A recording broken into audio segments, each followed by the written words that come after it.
Hi, welcome to another video, and in this video I'm gonna explain a little bit more about my Jessem Router Table. I will give you an honest review, show you some of the accessories, and hopefully after this video you learn something and you have a better vision on router tables. So let's jump right into it.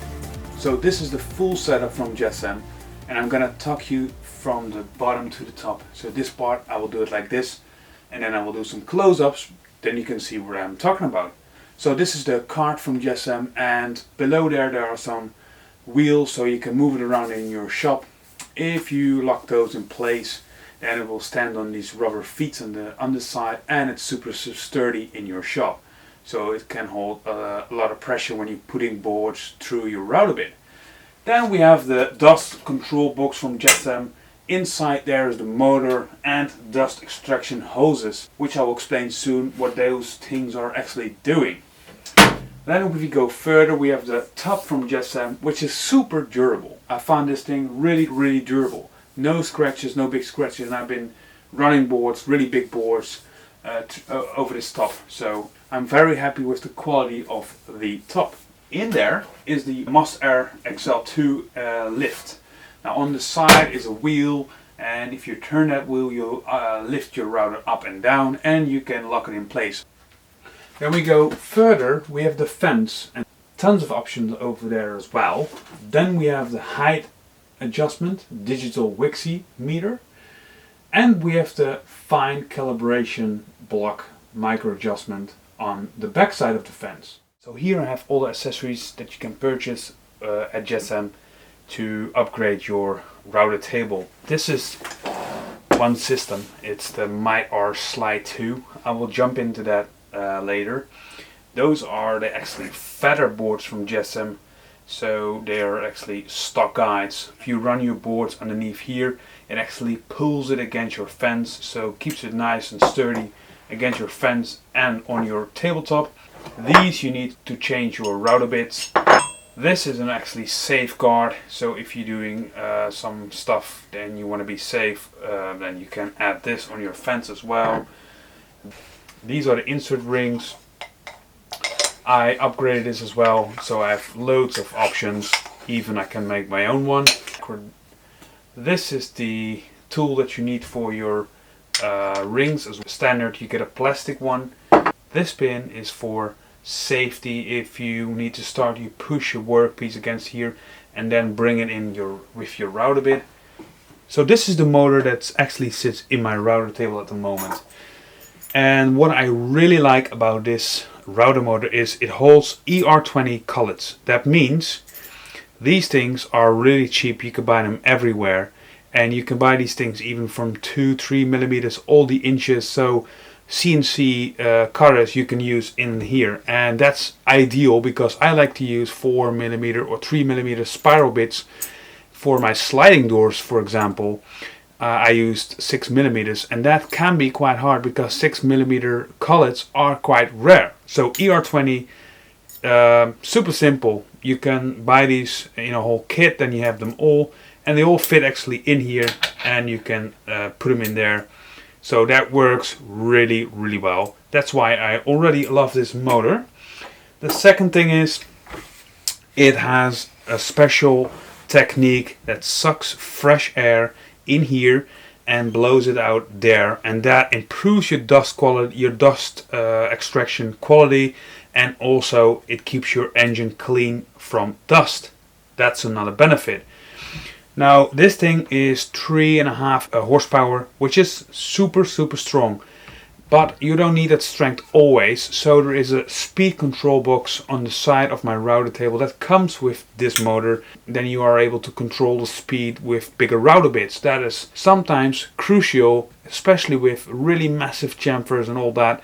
Then you need to dial in your RPMs. So that's the motor.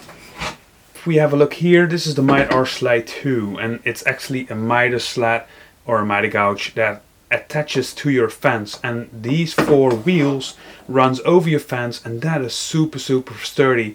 Here underneath it hooks in the T-slot on top of your fence. So overall this system is great for shaker style doors, great for tons of stuff. I've been using it for my sliding doors as well. You have to learn all the features because this thing can do more than only shaker style doors, and I really impressed about the quality of this. This is the stop block from Jessem, and I got two, so I can set one to the right and one to the left. These here, this is calibrated to the center of my router bit. So if I want to do a finger pull, for example, I know from center I go 10 centimeters or 100 mil that way, 100 mil to the left, and then I got the exact same measurement left and right. So super useful. Yeah, that's basically just a standard stop block.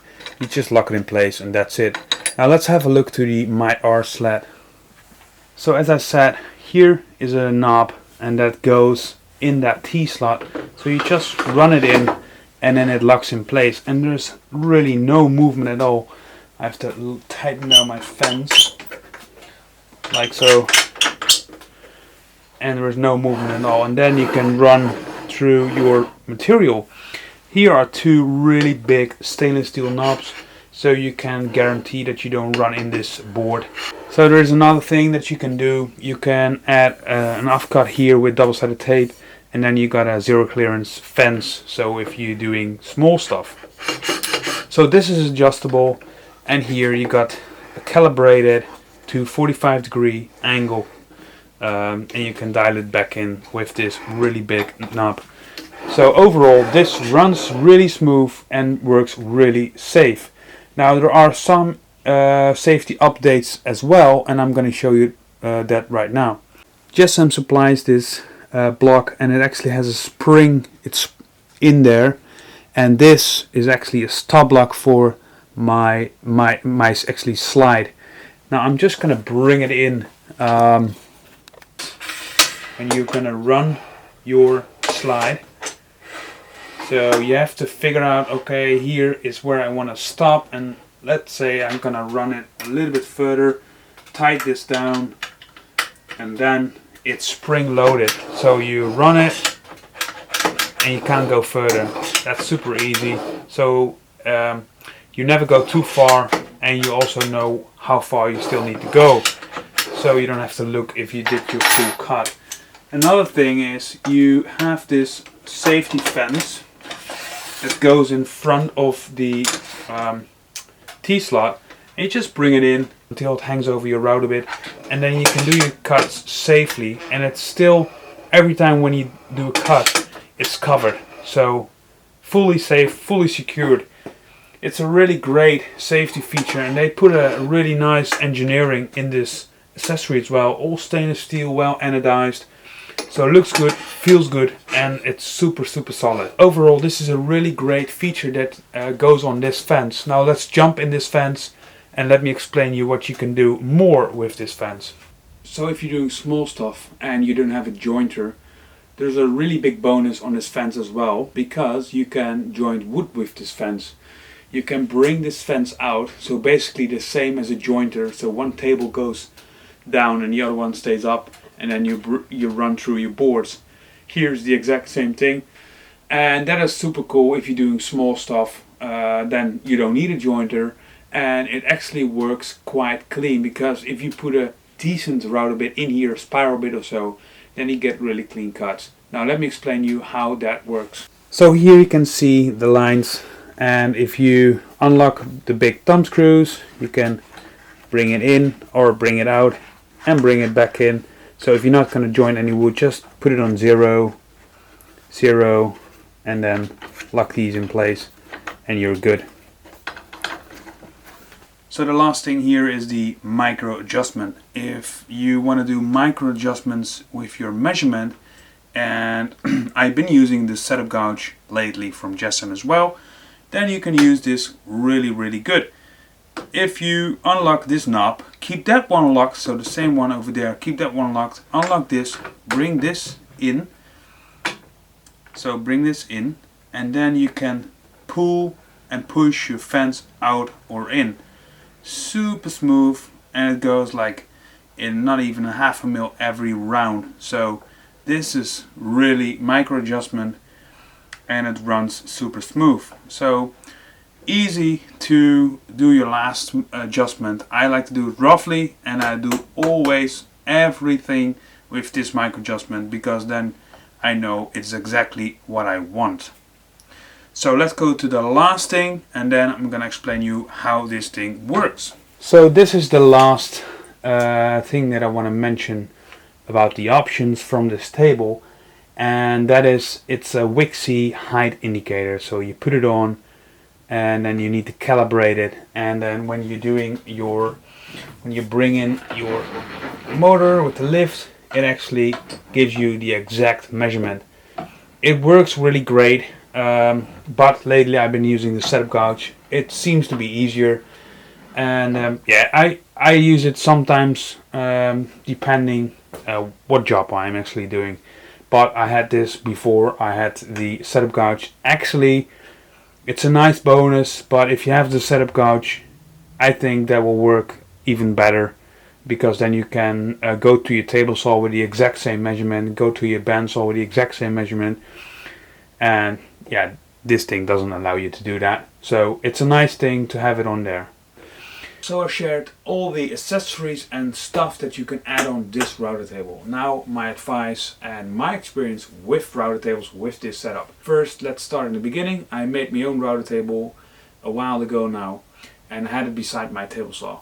It worked, but it was not accurate, especially when you want to go 1 mil in or 1 mil out. All these things come into play with fine furniture, and I wasn't able to achieve that with that setup. I don't say you need this setup to achieve that, totally not, but if you want to step up the game, if you want to have accuracy, you need to have control with your fence, and you need to have control in your lift. Those are the things that you need to consider if you want to step up your router table accuracy quality. So if you're going to make your own router table, a fence like this works really well. There are cheaper fences on the market. Jessem also had a budget line, which is great. So you don't have all these options with you can joint wood, there's a mic adjustment, but if you buy one of the new tools from Jessem, setup gauge, you actually are able to dial in your fence pretty accurate.